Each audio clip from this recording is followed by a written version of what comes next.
Hello everyone, this is Javed and you are watching my YouTube channel Easy Concept देखो जहां मैं informative videos लेकर आता हूं।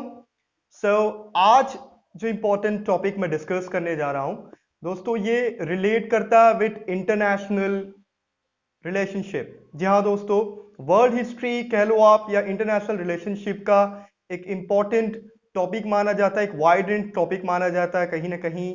बट वीडियो शुरू करने से पहले I would like to request you to please subscribe my channel and hit the bell icon button to get the latest notification of my videos. So video शुरू करते हैं दोस्तों। Well, whenever we talk about the international relationship, right, or the beginning of the international relationship, world history में कहीं ना कहीं पहली बार एक ट्रीटी हुआ था दोस्तों। उस ट्रीटी को कहते हैं हम लोग piece treaty of Westphalia.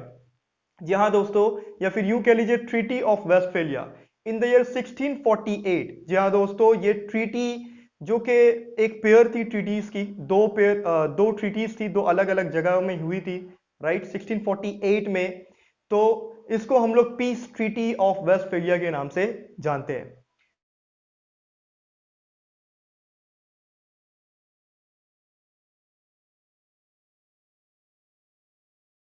Well, है क्या ये?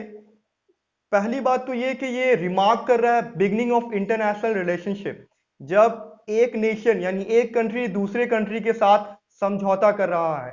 तो यहां पर इस पर्टिकुलर लेक्चर में इसके concept, piece treaty of Westphalia 1648 के कंसेप्ट के बारे में जानने की कोशिश करेंगे दोस्तों। उसके बाद बैकग्राउंड के बारे में जानेंगे एंड फाइनली इसका जो आउटकम रहा, significance and features international relationship में, उन चीजों के बारे में बात करेंगे, राइट। वेल, सो सबसे पहले अगर कंसेप्ट की बात की जाए, as I told you that it marked the beginning of international relationship. Secondly दोस्तों, देखा जा सकता है कि ये जो ट्रीटी थी कहीं ना कहीं पीस ट्रीटी के नाम से जान रहे हैं। तो जाहिर सी बात है कुछ नेशंस जो है उनमें कहीं ना कहीं मतभेद थी, कॉन्फ्लिक्ट थी, उनके बीच में ट्रीटी समझौता करवाकर आखिरकार उनके बीच में पीस लाने की कोशिश की गई, राइट। तो ये मामला क्या था दोस्तों? वेल, मैं बता दूं आपको, वेस्टफेलिया एक जगह का नाम है, समवेयर इन जर्मनी। जी हाँ दोस्तों, जर्मनी में एक जगह का नाम है वेस्टफेलिया, और वहां पर दो अलग अलग जगह है, ओस्नाब्रुक एंड मुंस्टर। जी हाँ दोस्तों, मई एंड अक्टूबर 1648 में दो back to back treaties sign की गई थी। क्रिश्चियंस क्रिश्चियनिटी में जो दो सेक्ट्स है यानी प्रोटेस्टेंट्स एंड कैथोलिक्स के बीच में एक समझौता हुआ था, एक ट्रीटी हुआ था, जो एक लैंडमार्क बनकर उभरी इनके बीच में समझौता करवाने के लिए, पीस करवाने के लिए। जी हाँ दोस्तों, तो मैं बता दूं आपको कि प्रोटेस्टेंट्स एंड कैथोलिक्स, एक जो बैकग्राउंड है इनके कॉन्फ्लिक्ट को लेकर, इस बात को भी समझना होगा कहीं ना कहीं। लेकिन यहाँ जो बेसिकली इनमें जो मतभेद था, ये एक साथ बैठने के लिए कहीं ना कहीं तैयार भी नहीं थे। दैट इज द रीजन दो अलग अलग जगहों को चूज किया गया। ओस्नाब्रुक जहां पर बेसिकली प्रोटेस्टेंट्स गैदर हुए थे, एंड सॉरी मुंस्टर जहां पर प्रोटेस्टेंट्स गैदर हुए थे, एंड ओस्नाब्रुक जहां पर कैथोलिक्स गैदर हुए थे, राइट। तो यहां पर उन्होंने अपने रिप्रेजेंटेटिव्स को भेजा था और इनकी बात को लेकर फाइनली एक वर्डिक्ट लिया गया, फैसला लिया गया और इस ट्रीटी को साइन किया गया दोस्तों 1648 में। आई रिपीट, दो ये जो पेयर था ओस्नाब्रुक एंड मुंस्टर में मई एंड अक्टूबर के बीच में साइन हुआ, राइट। और ये डिसाइड किया गया कहीं ना कहीं कि रूलर, किसी भी स्टेट का रूलर यानी किसी भी कंट्री का रूलर यूरोप में, वो डिसाइड करेगा बेसिकली के उस स्टेट का रिलीजन क्या होगा, राइट।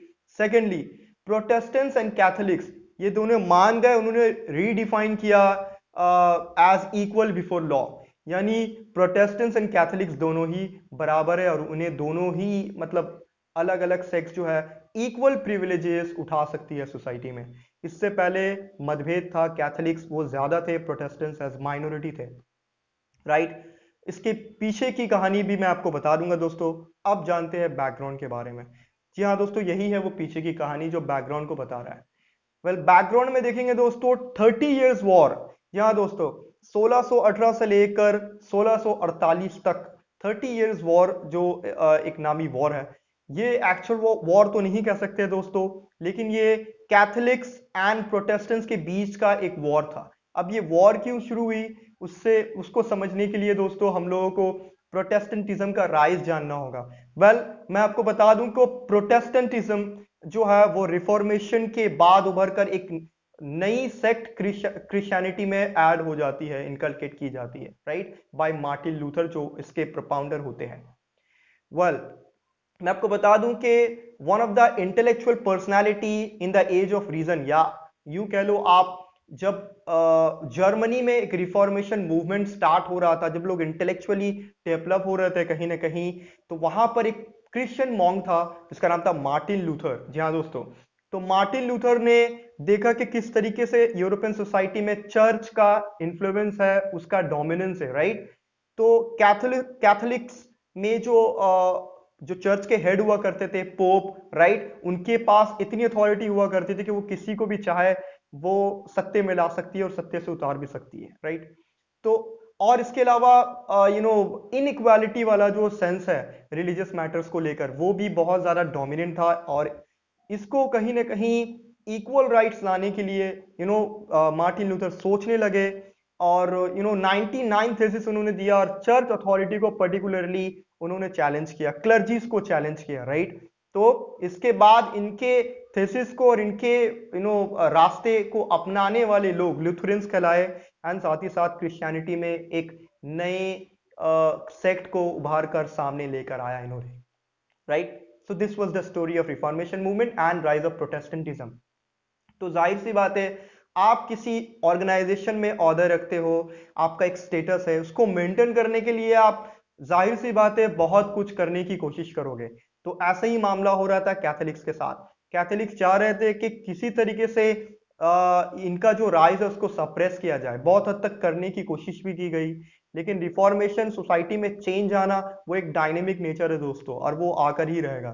तो ऐसा ही हुआ, लोगों ने बढ़ चढ़कर मार्टिन लूथर के रास्ते को अपनाया, फिर जॉन कैल्विन आए, रेडिकल रिफॉर्मेशन हुआ वगैरह वगैरह, और इस तरीके से ये एक्सटेंट और भी ज्यादा फैल गया कहीं ना कहीं।